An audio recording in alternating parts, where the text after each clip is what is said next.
Você já pensou em se aposentar em Portugal?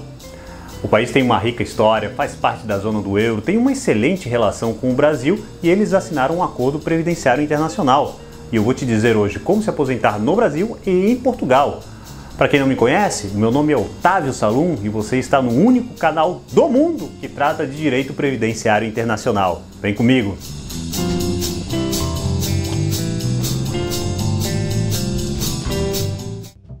Brasil e Portugal possuem uma grande proximidade, vez que um país faz parte da história do outro. Em virtude disso, existem diversos tratados e acordos de cooperação entre eles, que visa facilitar a vida do expatriado no outro país. Portugal tem cerca de 10 milhões de habitantes e o presidente atual é Marcelo Rebelo de Sousa. Há uma estimativa de que cerca de 160 mil brasileiros vivem em Portugal e 218 mil portugueses no Brasil. Portugal é também um recorrente destino turístico dos brasileiros, isso claro, na época que a gente podia viajar. Cidades como Lisboa, Coimbra e Faro estão entre as mais visitadas.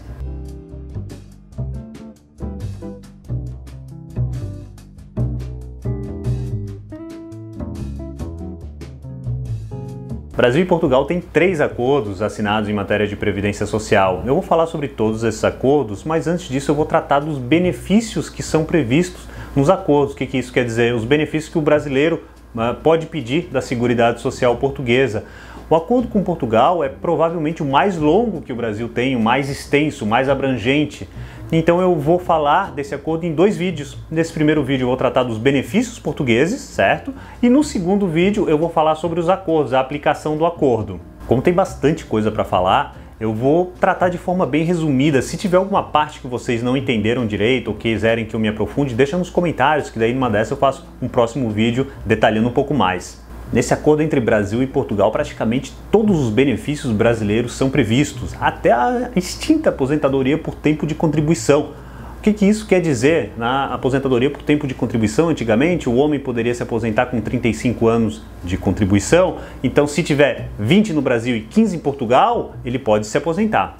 Da mesma forma para Portugal, o acordo se aplica para praticamente todos os benefícios deles. Eu vou deixar uma listagem aqui do lado porque é muita coisa, mas nessa listagem está incluso o que seria o regime geral de Portugal, benefícios de assistência social, que é muito raro nesse tipo de acordo, previsão para o pessoal do serviço público. Então, o que quer dizer isso, tem essas previsões no acordo? Quer dizer que um brasileiro pode aproveitar o tempo de período trabalhado no Brasil para pedir um desses benefícios lá em Portugal, desde que preencham determinados requisitos, logicamente.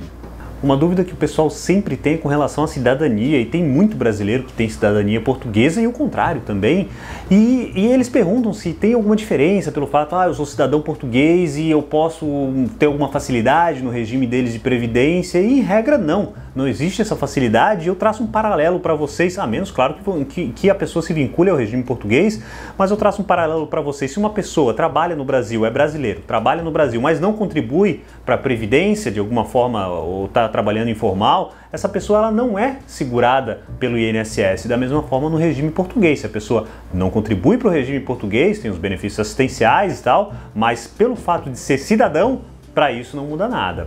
Apenas para que a gente tenha uma noção bem básica da Seguridade Social portuguesa, eles têm um regime distinto para assalariado e outro regime distinto para independentes. Além disso, a Seguridade Social deles, digamos assim, tem um tripé. Seria uma espécie de regime geral, tal como no Brasil, seria uma parte destinada à assistência social e uma terceira parte destinada a uma espécie de previdência complementar. Então, como eu já disse para vocês, os acordos são muito longos, então eu não vou tratar de tudo que é previsto, eu vou tratar apenas da parte do regime geral, não vou falar de assistência social, nada disso, tá?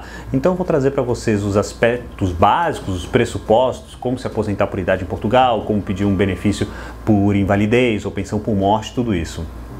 Bom, o primeiro benefício que eu trago para vocês, que a gente vai conversar, seria o subsídio de doença, como eles chamam, que é o nosso auxílio doença. Esse benefício, para a pessoa ter direito, ela tem que estar incapaz para o trabalho, logicamente. Ela tem que ter pelo menos 6 meses de contribuição, sendo que tem que ter trabalhado ao menos 12 dias nos últimos 4 meses.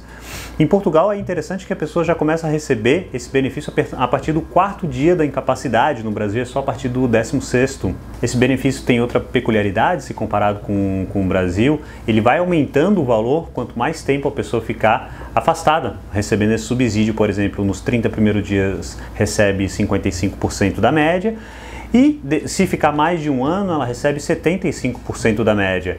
Então, o que eu quero dizer que esse benefício está previsto no acordo? Se um brasileiro chega em Portugal e ele não preencheu a carência, não tem aqueles 12 meses pagos ao regime, ele pode utilizar o tempo do Brasil para preencher essa carência.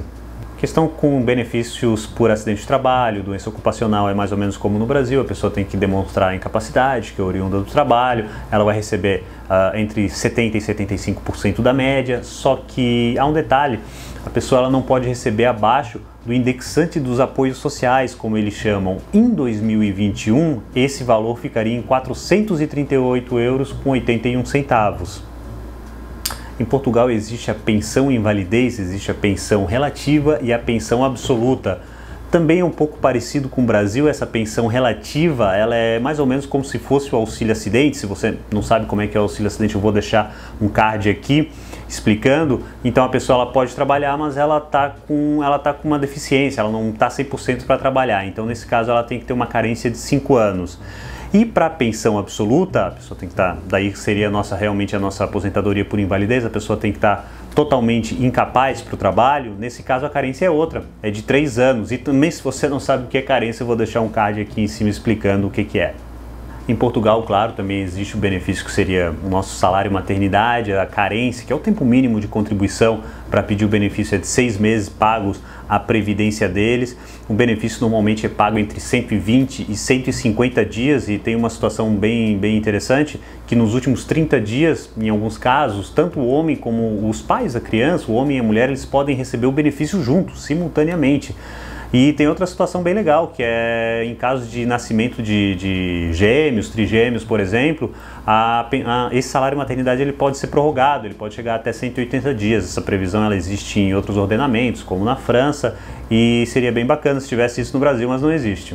A aposentadoria por idade portuguesa, pensão velhice, como eles chamam, também tem 2 requisitos. A pessoa tem que ter um tempo mínimo de contribuição e tem que ter uma idade mínima. Essa idade mínima em Portugal é de 66 anos e 6 meses. Ela vai aumentando gradativamente, de acordo com a expectativa de vida do pessoal, tá? Mas essa é a idade mínima para 2021 e não existe uma diferença para aposentadoria entre homem e mulher com relação à idade. Com relação ao tempo mínimo de contribuição, a carência, a pessoa tem que ter pelo menos 15 anos, tal como no Brasil. Só que tem um detalhe bem interessante. Em Portugal, para completar o ano civil, a pessoa tem que ter pelo menos 120 dias pagos. Se a pessoa tem 120 dias, eles já consideram que é um ano. Então, se você tem 120 dias pagos e tem 240, por exemplo, vai contar um ano da mesma forma. E se você não tem 120 dias, não conta esse um ano. Por fim, a gente tem a pensão por morte em Portugal, que eles chamam de prestações por morte, é dividido em 3 essas prestações por morte. A primeira é a pensão de sobrevivência, o subsídio por morte e também a pensão de viuvez e orfandade. Essa pensão de sobrevivência dele seria basicamente o que é a nossa pensão por morte, tá? O instituidor, ou seja, aquele que faleceu, ele tinha que ter pelo menos 36 contribuições para ter essa qualidade de segurado. No caso que o casal não tivesse filho, eles teriam que justificar um ano pelo menos de união, tá? Isso um casamento formal, digamos assim. No caso da união estável, o casal tem que comprovar 2 anos de união estável para que o beneficiário, o sobrevivente no caso, possa receber. Ainda tem mais um detalhe. Caso o beneficiário seja menor de 35 anos e ele não tenha filho, ou ela não tenha filho, então a pessoa vai receber o benefício por até 5 anos no máximo. O subsídio morte ele é pago numa parcela única no valor de 1.316,43 euros. Ele é uma espécie quase de auxílio funeral em Portugal. E por fim, quando a gente fala da pensão de viuvez, de orfandade, isso aí já cai num caráter mais assistencial, tá, pessoal? Daí é sob condições de recurso. Hoje eu tratei então dos requisitos dos benefícios portugueses que são previstos no acordo. Claro que de forma bem sucinta, a gente no próximo vídeo vai tratar dos acordos em si, das previsões no acordo, como se aposentar em Portugal, como se aposentar nos 2 países. Então fica ligado, não perde, em breve o vídeo vai estar no ar e eu espero você. Até logo!